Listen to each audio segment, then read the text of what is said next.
The smell of sweat, not hers. I remember that first jarring sensation when I opened the bedroom door, my bedroom door, and sensed something was off.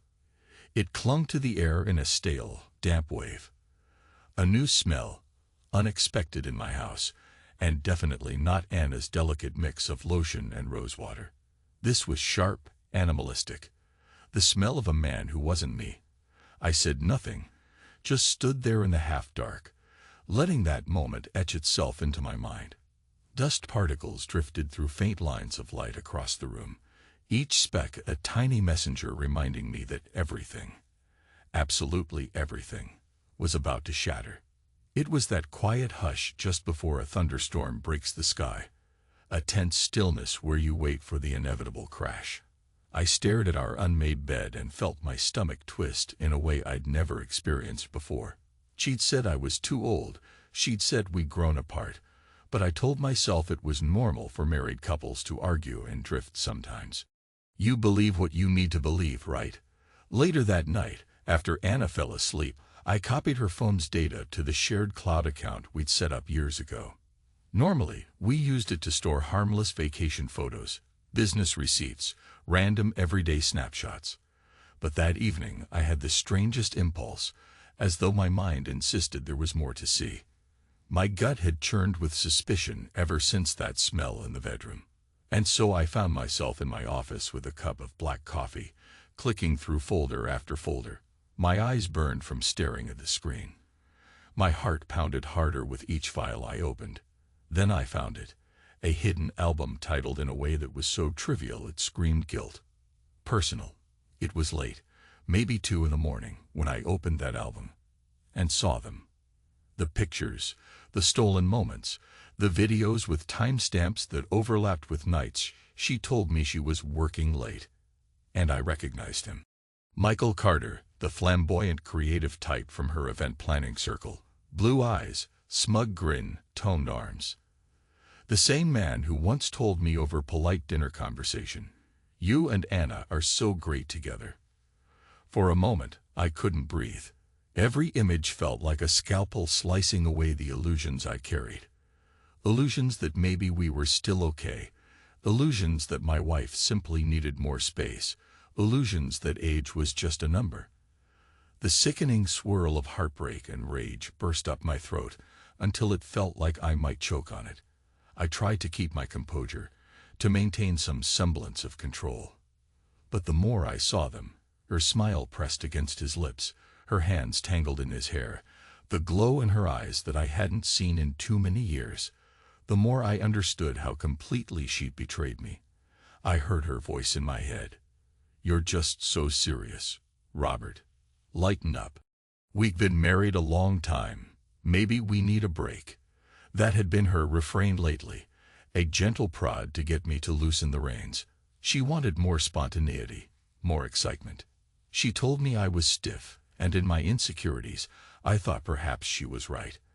I adjusted my life around her whimsy, gave her more freedom, never suspecting she'd twisted into this. In the pictures, I didn't look like the Robert I knew. I didn't look like I existed at all. It was as though she'd cut me out of her life, replaced me with someone more vibrant, more in tune with the pulse of her youth, someone she claimed was just a friend from work. When I finally closed the laptop, my hands were trembling. I quietly stood, walked to the bathroom, turned on the faucet, and tried to wash that cold, crawling sensation off my skin. My reflection stared back. Lines on my face that felt deeper than they had an hour ago, my russet hair with threads of gray at the temples. Anna used to tease me, saying those gray streaks made me look distinguished. Now I just felt old, betrayed, and stupid.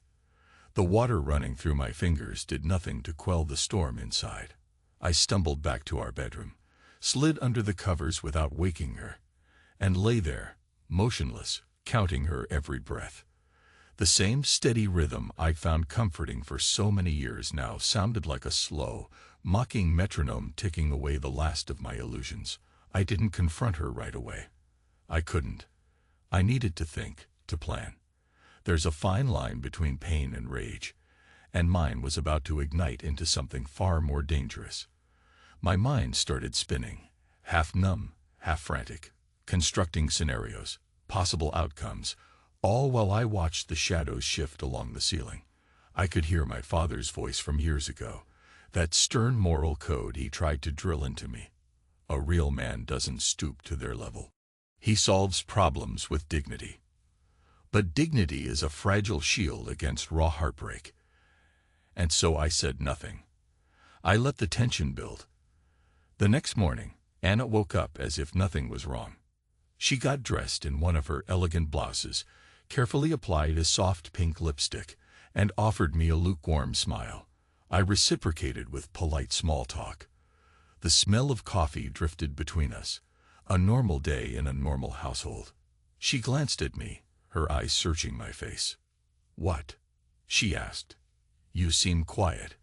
"Maybe I'm just tired," I replied, forcing a small chuckle. Long night. In my head, I heard her voice from the videos, breathy and intimate with him, repeating the same lines she'd once whispered to me when we were first married.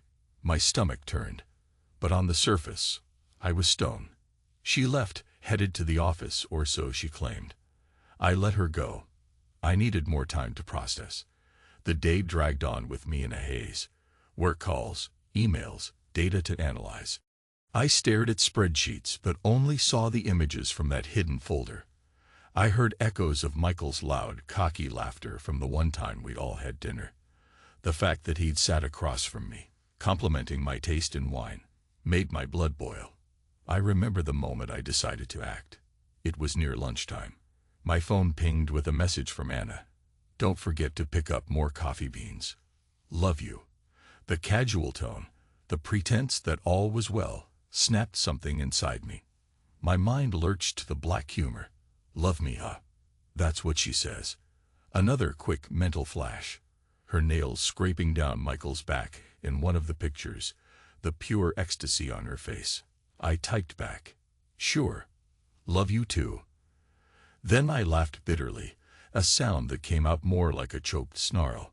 If she could lie so effortlessly, I could do the same. And so began the final unspooling of our life together. Like a movie reel unhinged, frames spinning faster and faster, threatened by the flame of rage. That night, I watched her phone quietly, scanning notifications, tracking how she managed to juggle both our marriage and her secret rendezvous. I found the chats, full of flirty texts, half-coded references to meetups, indecent jokes that used to be reserved for me, back in our younger days. I scrolled through them methodically. She used to call me Rob in our more playful, intimate moments, but now every affectionate nickname was reserved for him. My hands curled into fists. The black humor sparked again. My wife, the event manager, efficiently scheduling her adultery in between conferences and client dinners. I confronted him first. Maybe I should have gone to her, but I wanted to see the man who had so confidently inserted himself into my life, who smelled up my bedroom with his sweat. I found his number in her phone. He'd texted her that morning about last night. No caution, no guilt, just a breezy, "You left your earring here. Don't worry, it's safe with me." My wife's earring. I recognized it from our anniversary in Hawaii. So I called him, used my calm, businesslike voice. I introduced myself as Robert. He froze, quiet at first, then tried to stammer through a greeting. I politely suggested we meet in a public place, maybe for a coffee, because I had some matters to discuss. The edge in my voice must have alerted him that this was not going to be a friendly chat, but his pride wouldn't let him run. He must have convinced himself I'd come to either beg him to back off or attempt some civilized arrangement. We met at a small cafe near downtown. He showed up in a fitted jacket, hair tousled in that artful way. I almost laughed at how meticulously unkempt he looked. He tried to open the conversation with an apology, maybe an excuse, something about how he and Anna didn't plan for it to happen. I let him talk, swirling my coffee, scanning his face. It was a handsome face, I couldn't deny that. Younger than mine, with that effortless confidence Anna always invited in me, ironically. He had the gall to reach across the table as if to pat my arm, as if we could find a mature resolution, two grown men who could solve this rationally. Then he said, "I'm sorry, Robert, really. But I think Anna deserves to be happy, and we didn't want to hurt you. It just happened." I asked, "How long?" My voice was so soft it surprised me. He blinked. "A few months, maybe 5. She said your marriage was basically over." I repeated his last phrase. Basically over, my tone dripping with that black humor that had taken hold in me. "And that gave you an invitation?" He shrugged. Yeah. She said you'd understand one day." He tried to keep eye contact, but his gaze faltered. I stared at him for a long time. The overhead lights buzzed faintly, a mundane detail that felt magnified in that tension. Then I told him, "If you want to keep seeing her, I have no power to stop you." He looked wary, suspicious of my sudden calm. I let out a dry chuckle, adding, "But if you do, be ready to lose everything else you love." My voice had turned colder than I believed possible. "Your job, your reputation, your comfort, maybe even your illusions about who you are." He stammered. "Are you threatening me?" "Yes, Michael," I said, leaning forward. "I am." Then I walked away, leaving a few dollar bills on the table. I could sense the trembling in my own hands.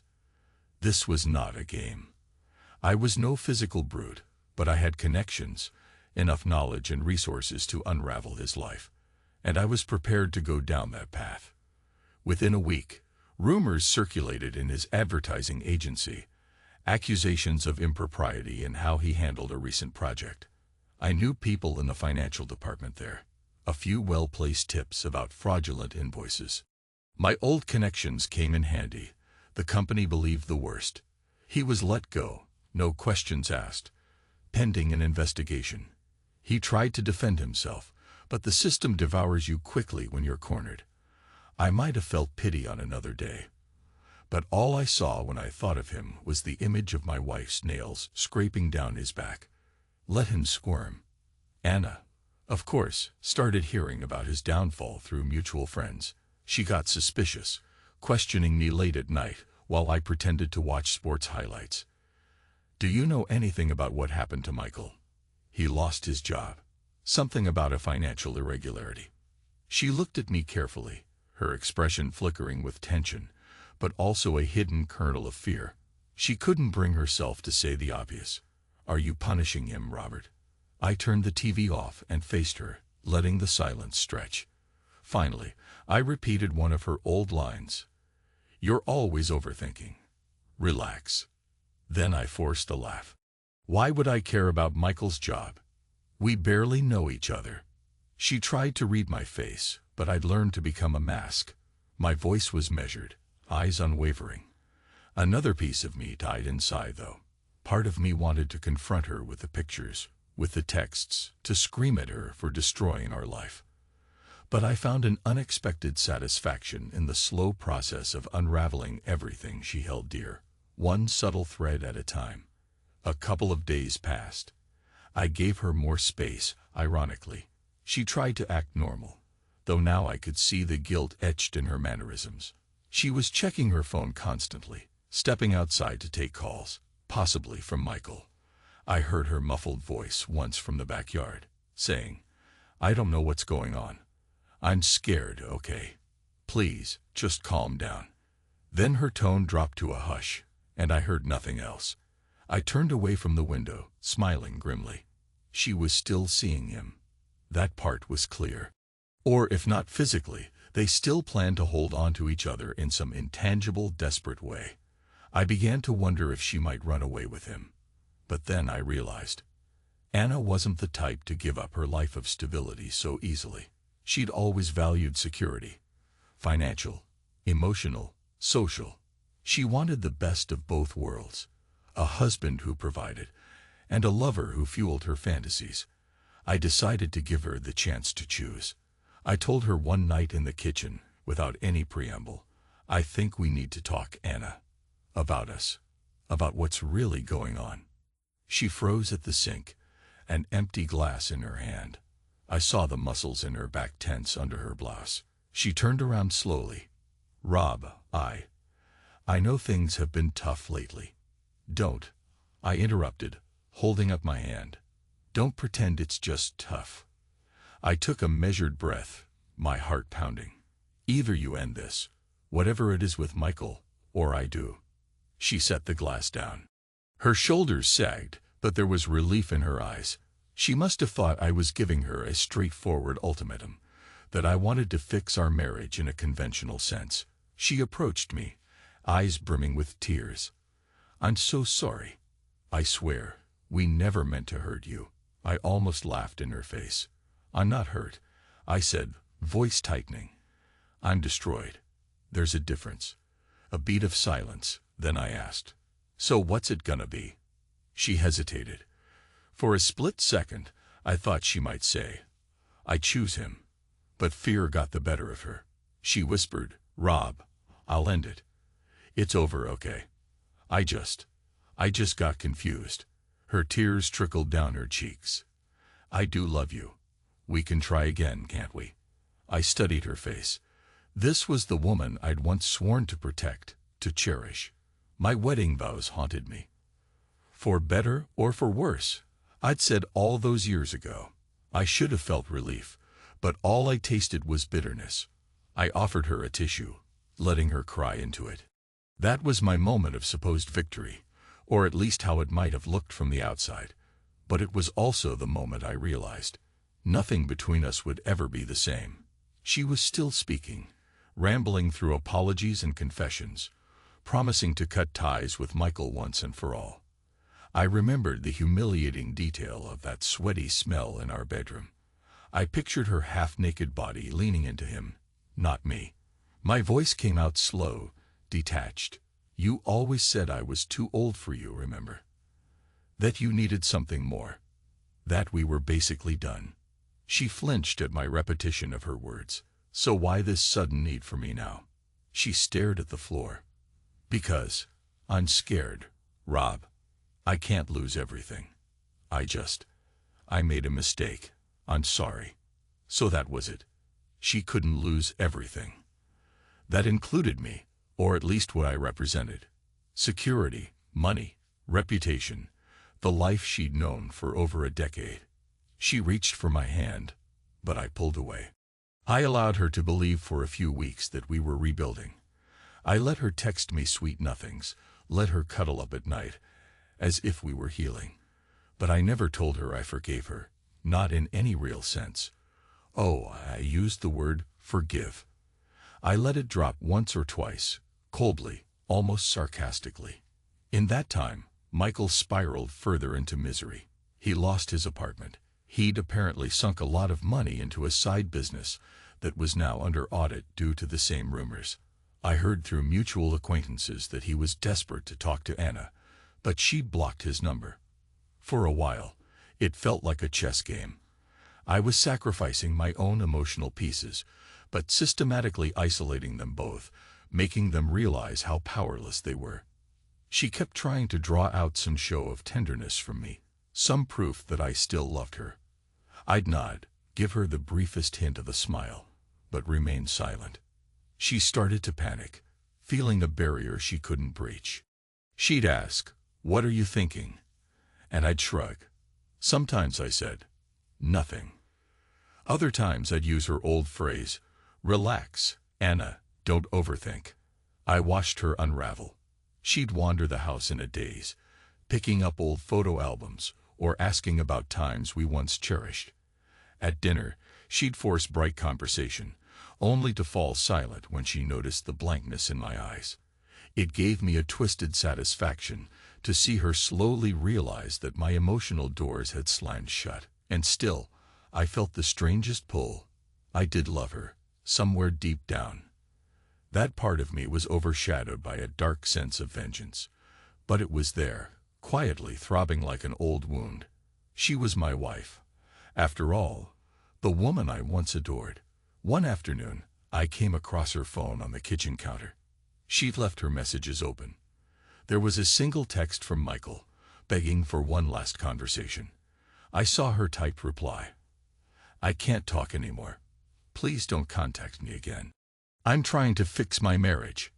I set the phone down, a tight coil of emotion in my chest. Even in her attempt to fix things, she used language that felt cold and transactional. I realized then that we were beyond redemption. A few days later, she cornered me in the living room, eyes red from crying, a trembling tension in her jaw. "Why aren't you talking to me?" she demanded. I said I was sorry 1,000 times, Rob. I ended it. I'm still here. Why aren't you letting me in? I turned off the TV, sat up slowly, and said, "Because I don't want you in anymore." She stared at me like a wounded animal. "But you said you forgave me." "No, I said the word forgiveness once or twice," I replied. "But you should know better than anyone. Words don't mean much when you don't back them up." She grabbed my arm, desperate. "I'm your wife. We can't just live like strangers. If you want me gone, say it." I looked at her hand on my arm. I could see the faint shimmer of her wedding band. My voice turned soft, lethal. "You're already gone." And I was telling the truth. The woman I married, the illusions I had, that was all gone the moment I found those pictures. She broke down. She sank to her knees in front of me, tears streaking down her face. "Rob, please. You can't do this. We can start over, from scratch. Just give me a chance." I felt that old conflict stir again, the savage desire for revenge, and the lingering love that refused to die. I let her cry until she had no more tears. Then I gently pulled her to her feet and whispered, "You wanted me to lighten up, to be less serious, right? Well, here I am, empty and cold. Are you happy now?" She shook her head, her lips trembling. "Stop it. This isn't you." I allowed a bitter laugh to slip out. "Maybe this is who I've always been." From that day on, we lived in a quiet, oppressive tension. No open fights, no screaming matches, just a vast, frigid distance between us.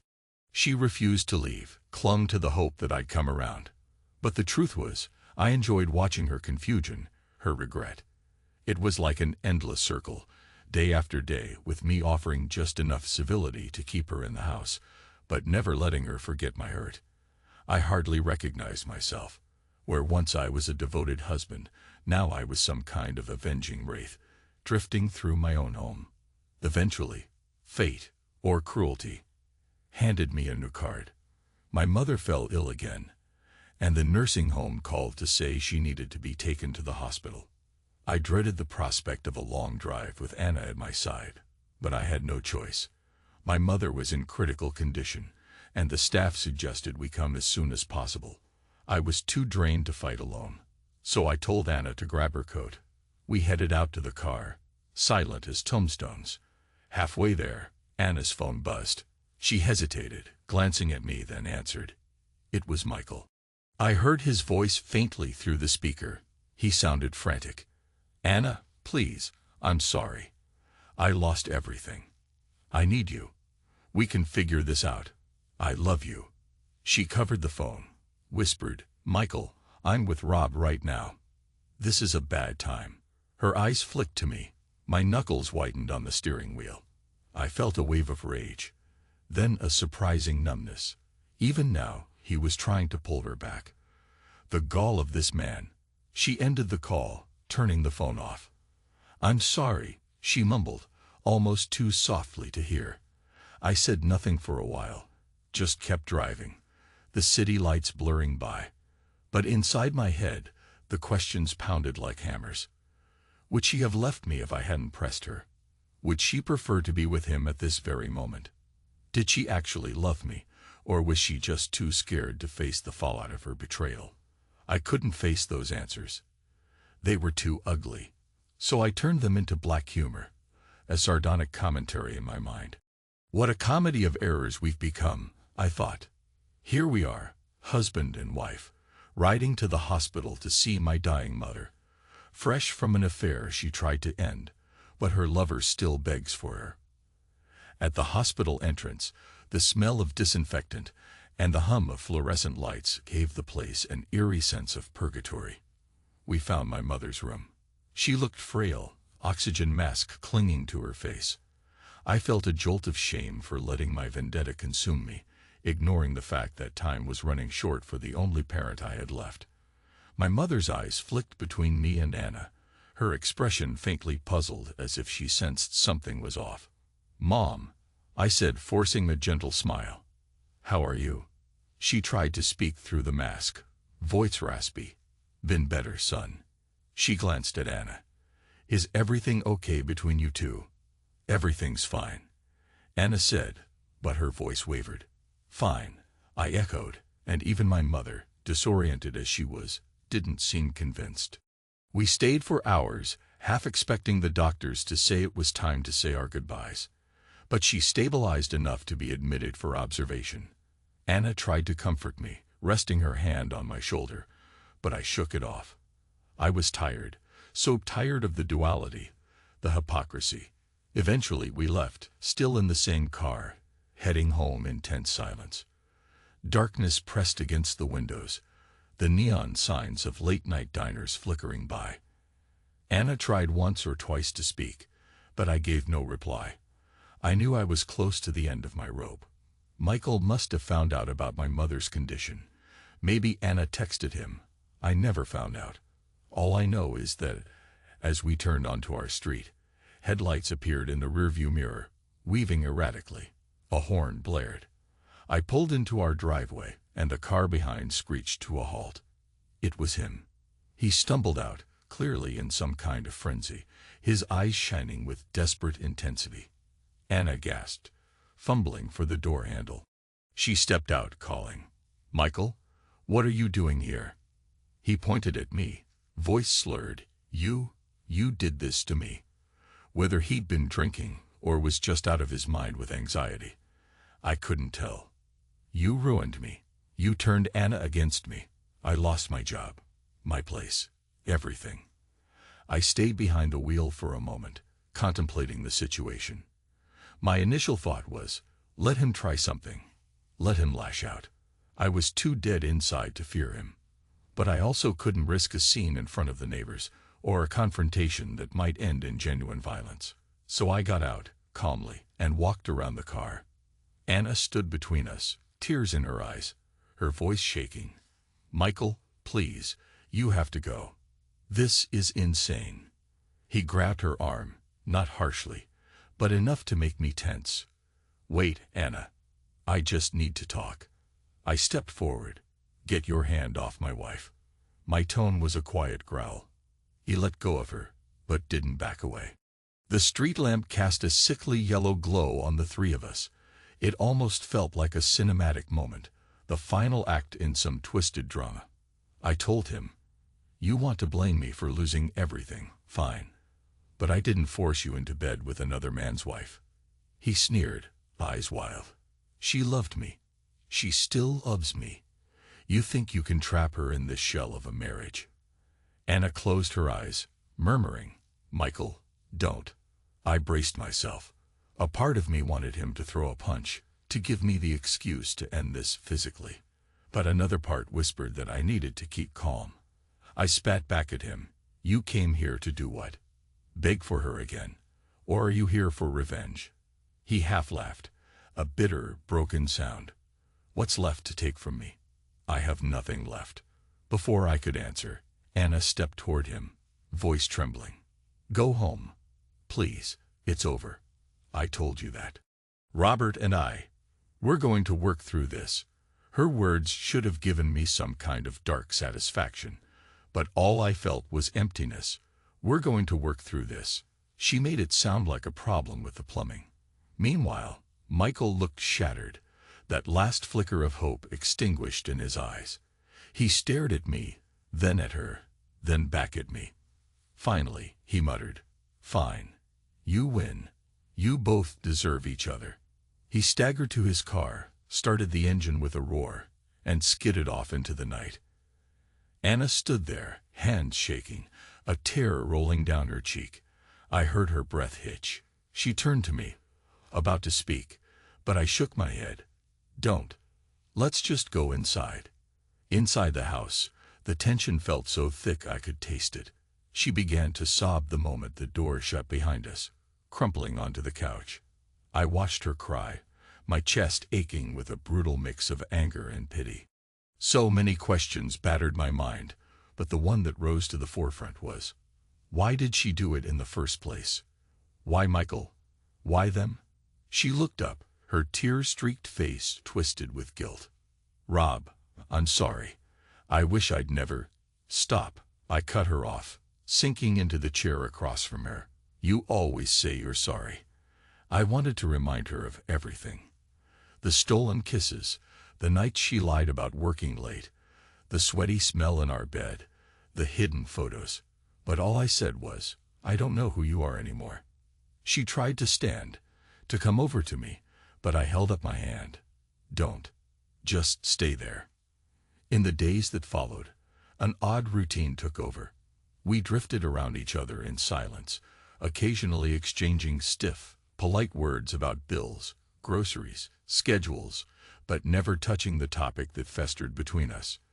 My mother's health remained precarious, and I spent more time at the hospital. Anna would occasionally accompany me, though she mostly sat in corners, looking haunted, or she'd wander the halls aimlessly. One evening, we were both at the hospital waiting area, flipping through outdated magazines, when the nurse came out, telling us there'd been a complication. She's being moved to a different unit, the nurse said. I'm sorry. We need to run more tests. Anna looked at me, alarmed. My heart pounded. We rushed through the corridors behind the nurse, fear uniting us momentarily. I realized, with a jolt, that I was about to lose my mother, maybe the only person who truly cared for me without conditions, even if we weren't close. My father was gone, dead years ago, and I had no siblings. Everything felt so fragile. The nurse ushered us into an elevator, then promptly apologized for the cramped space. Anna and I stood side by side, her hand inches from mine. For the first time in a long while, I wanted to reach out for warmth, for comfort. But I didn't. The elevator dinged, doors opened, and we stepped onto a new floor that reeked of antiseptic and fear. My mother stabilized again, just enough for us to see her. She looked so small, tubes running from her arms, the beep of the heart monitor an unsteady lullaby. Anna hovered at the edge of the room, tears threatening. My mother's eyes flickered open. She looked at us, motioning weakly for us to come closer. I approached, took her frail hand in mine. She murmured, I always hoped you two would give me grandchildren. A pang stabbed my chest. Anna whispered from behind me, we can still. Stop it, I said, quietly, though my voice trembled. This isn't the time. My mother didn't catch the subtext, her eyes already drifting shut again under sedation. But that single statement twisted the knife of regret deeper. Years of marriage, no children. I'd wanted them once, but Anna always had an excuse. Her career, the timing, the money, her desire to travel. Maybe that was another hidden fault line that led us here. The next morning, while I was in the hospital cafeteria picking at stale eggs, Anna got a call from the doctor. My mother had taken a turn for the worse. They recommended immediate emergency intervention. Anna rushed to find me, frantic. We hurried back up to the room. By the time we arrived, staff were already prepping her for a risky procedure. We stood outside, helpless, waiting for the outcome. That wait felt like an eternity. Suddenly, all the anger, all the vengeful thoughts about Anna and Michael seemed distant compared to the raw fear of losing my mother. Anna must have felt my heartbreak, because she tried to take my hand again. This time, I let her. She whispered, I'm here, Rob. And for that moment, I gripped her hand as though it was a life preserver. My face was stone, but inside, everything roared with desperation. And ironically, that shared terror bridged the gap between us, if only for a few minutes. After the procedure, the surgeon told me she'd live, but there'd be a long recovery. Relief, gratitude, exhaustion, they all battled inside my head. We ended up leaving the hospital late that afternoon, stumbling out into the bright day, physically and emotionally spent. Anna looked as though she might collapse. I led her to the car in silence.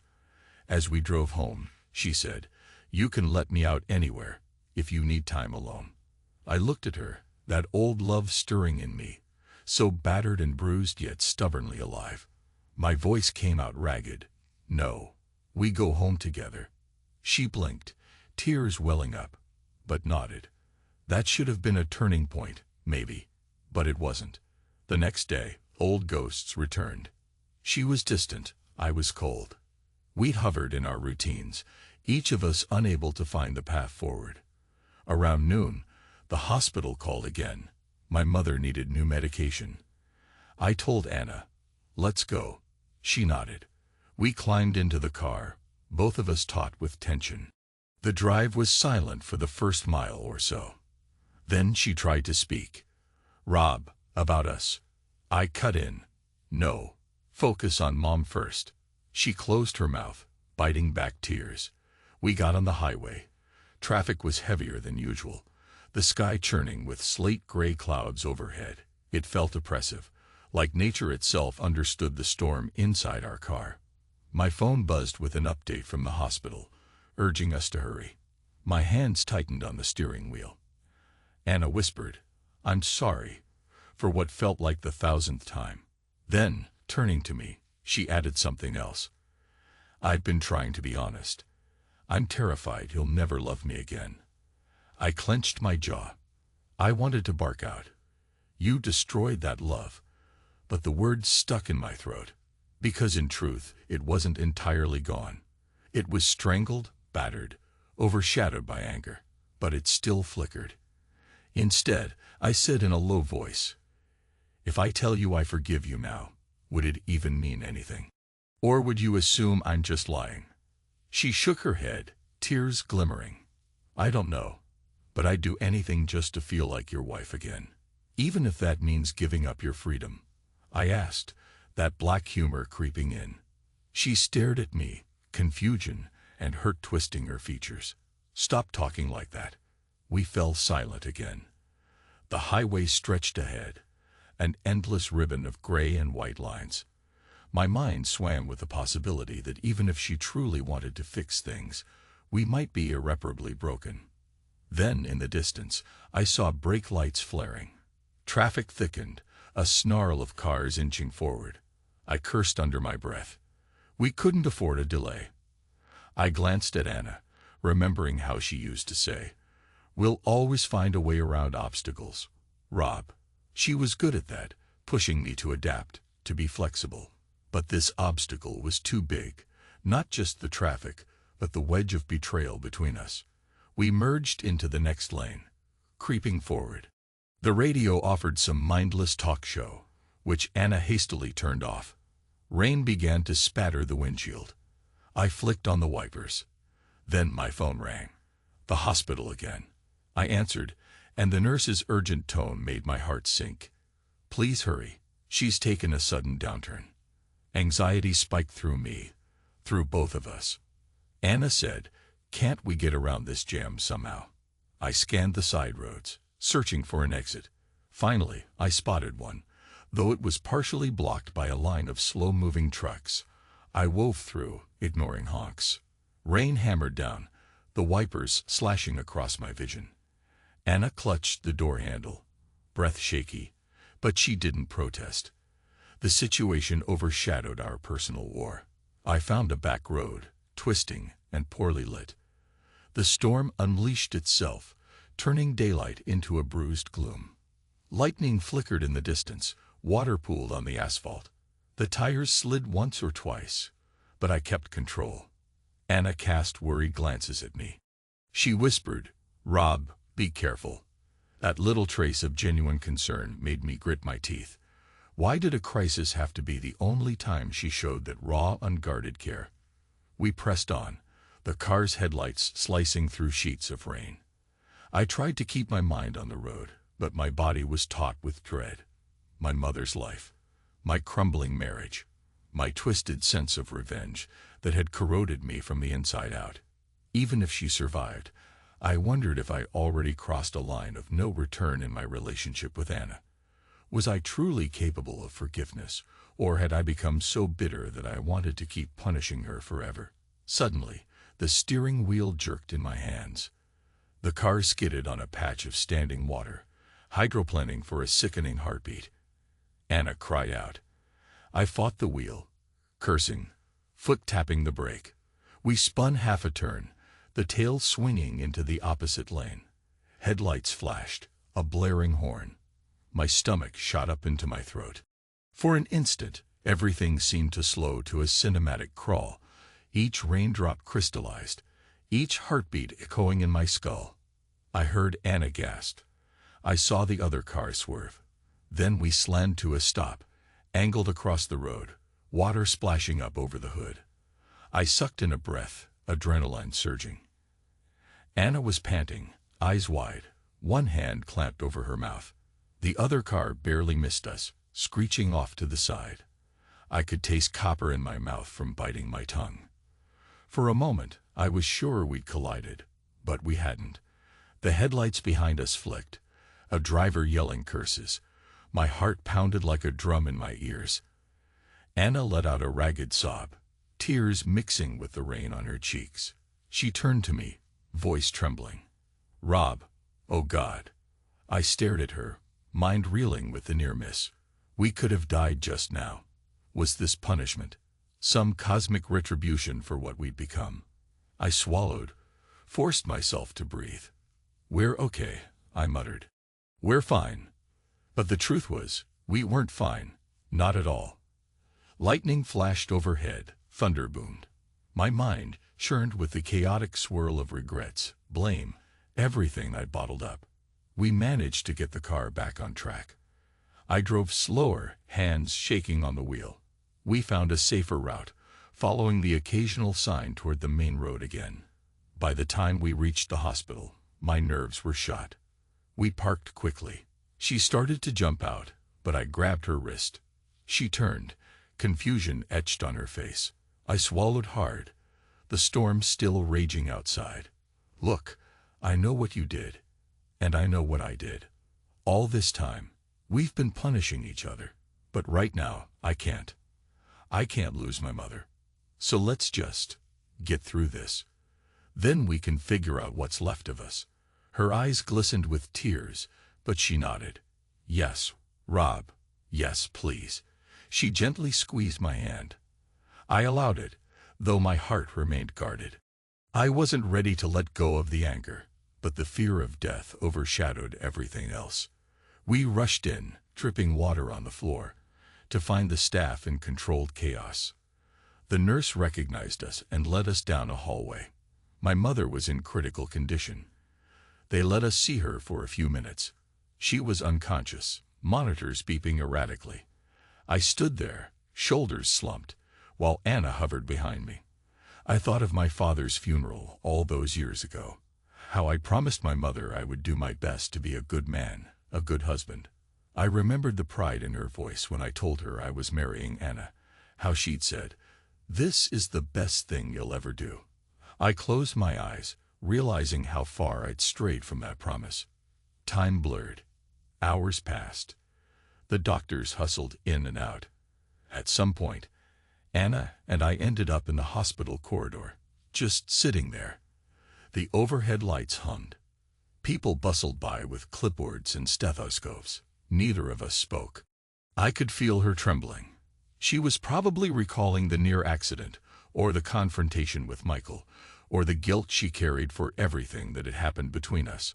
I was paralyzed by the thought that I might lose my mother without ever giving her the comfort of knowing I'd be okay. Eventually, a doctor appeared, looking grave. He explained that they'd done all they could, and it was up to her body now. We could sit by her bed, keep her company. He tried to sound hopeful, but I sensed the finality in his tone. We went back inside the room, took seats on either side of her. Anna took my mother's hand, tears slipping silently down her cheeks. I watched for a moment, that flicker of gratitude mixing with heartbreak. She still cared for my mother. She still had a heart, even if it led her astray in the worst way. Rob, Anna whispered, glancing at me. I'm so sorry about everything. I stared at the machines, the tubes, my mother's frail frame. I thought about forgiveness, about love and betrayal. And in that moment, I finally realized that as much as I wanted to hate Anna, part of me clung to the memory of what we once had. Did that mean I could ever truly move on with her? Or was our marriage just a walking corpse, kept alive by a guilt-laden sense of duty? I leaned forward, rested my forehead against my mother's arm, and let the tears come. Anna reached over, put her hand on my shoulder. I didn't shake it off this time. We stayed like that a long while.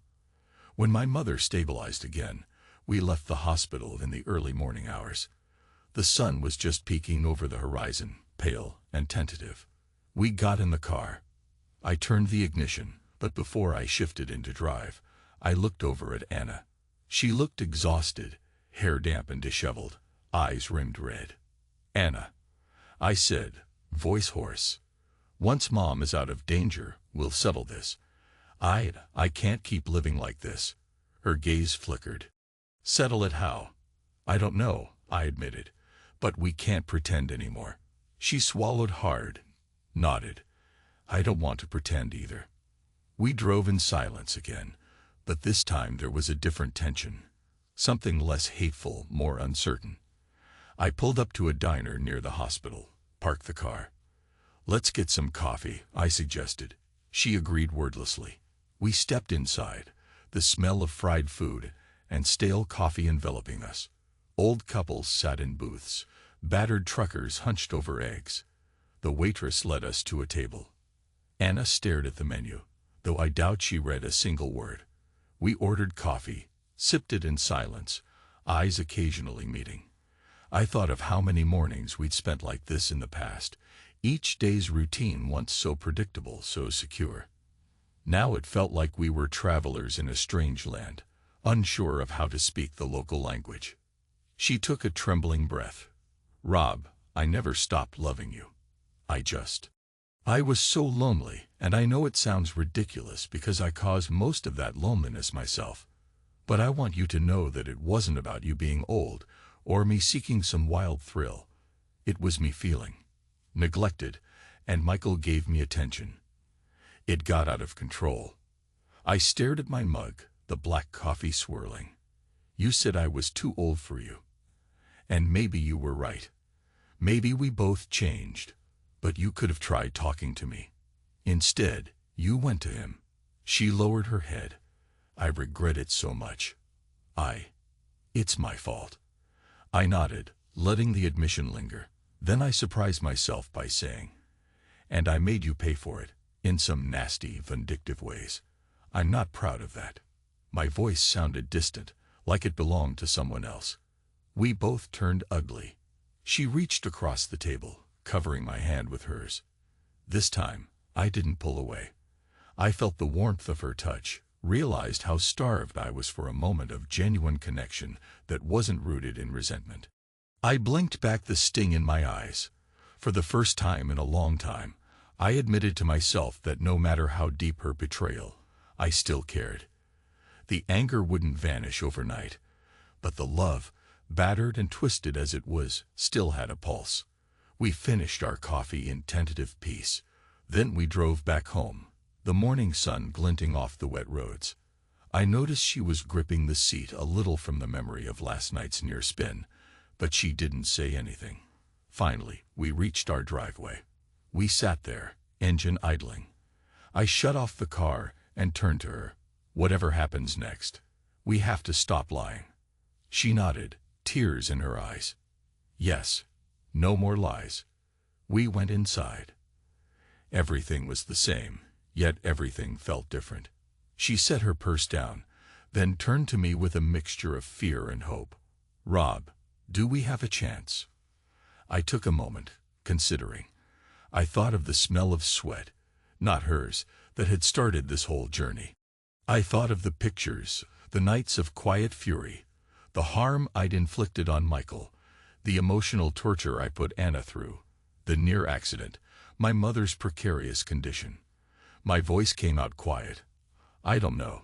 But I want to try, if we can be honest, and if you truly commit to us." She exhaled, relief and guilt warring in her expression. "I do," she said. "I'll prove it to you." And so we hovered on the edge of an uncertain path forward. The story wasn't over. My mother was still in the hospital. Michael was out there somewhere nursing his grudges, and Anna and I stood at the threshold of a potential new beginning or a final collapse. But for that moment in the silent living room, we reached some kind of fragile truce. 2 days later, we got the call. My mother had another episode, serious enough that the doctor told us to come immediately. We hurried, hearts pounding. This time, we decided to drive in a single car again, because we foolishly believed we could face anything together now. In the back of my mind, I clung to the hope that maybe this crisis would seal our fragile bond. If we could endure losing a parent, we might find the strength to rebuild. Anna looked at me with anxious eyes as we buckled our seatbelts. I forced a thin smile of reassurance, though inside I was riddled with fear. The drive to the hospital felt surreal. The sky was clear, no storm this time. But the tension was thicker than ever. I kept thinking of those last words my mother had spoken about grandchildren, about the future. Anna reached for my hand on the gearshift, and I let her entwine her fingers with mine. There was a moment, just a brief flicker, where I felt hope stirring again. A sense that maybe we could find each other in the wreckage. We turned onto the main road leading to the hospital. As we approached the intersection, time seemed to slow again, that same cinematic crawl, though no black humor emerged now, just a looming dread. My phone buzzed with a text from the hospital, but I didn't look at it. I was focused on the road, on the possibility that I'd lose my mother for good this time. Anna whispered, "It's going to be okay, Rob," her voice trembling with forced optimism. Then the impact came out of nowhere, a side collision from a speeding driver who either missed the light or didn't care. The crunch of metal, the screech of tires, the jolt that threw both of us forward. Time froze, then exploded. Anna screamed, the sound tearing from her throat. My chest slammed into the steering wheel, the seat belt biting into my ribs. The world spun, metal shrieking in protest. Finally, we lurched to a stop. The other car twisted at an angle, steam pouring from its hood. In the stunned aftermath, I tasted blood. My head rang. I looked to Anna, saw her shaken, eyes wide, hair falling in her face. She had her seatbelt on, thank God, but she was clearly in pain, clutching her shoulder. "Rob," she gasped. "Oh my God." I tried to speak, coughed. Sirens wailed in the distance. Someone must have called 911. I felt an awful sense of déjà vu, as if the universe had decided that near miss we had on the rainy road wasn't enough. The paramedics arrived, prying open doors, checking for injuries. Another wave of black humor threatened to surface. We were already on our way to the hospital. Might as well get there in an ambulance. It turned into a blur. Flashing lights, the scuffle of paramedic boots on the asphalt. Anna's sobs, my own shock and pain. We ended up in the same ambulance, both strapped onto stretchers, each with different bruises and possible fractures. She kept reaching out for my hand, tears streaking her cheeks, repeating, "I'm sorry," in a dazed loop. I couldn't form a coherent reply. We were whisked away, both battered, both broken, heading to the hospital where my mother lay dying. We were all about to converge in the same place. Me, Anna. Maybe Michael would show up later out of some twisted sense of final closure. Everything had collapsed. All illusions, all structures, all carefully laid plans. In the swirling chaos of those ambulance lights, I realized with stark clarity. We were destroyed, all of us, ripped from the normal world we'd known. And the worst part was, I couldn't tell if this was a chance to finally be reborn, or if it was the final ending, a complete obliteration of everything we once held dear. I heard Anna's ragged breathing beside me, and in the haze, I reached out, found her trembling hand. Even then, some stubborn, battered part of my soul recognized that after all the betrayals, the heartbreak, the slow, vengeful dance, after everything, I still loved her in my own wounded way. That realization cut through me like a blade, deeper than the injuries from the crash. Because now I knew there was no easy answer, no simple resolution. I was as broken as she was, as we all were. And just like that, we raced toward the hospital, uncertain whether the next hours would bring new hope or the final blow. The siren wailed on, echoing in my skull, and all I could think was, the worst is only beginning. And somehow, in that twisted moment, the love and the agony were one and the same, unbearably heavy, yet impossible to abandon.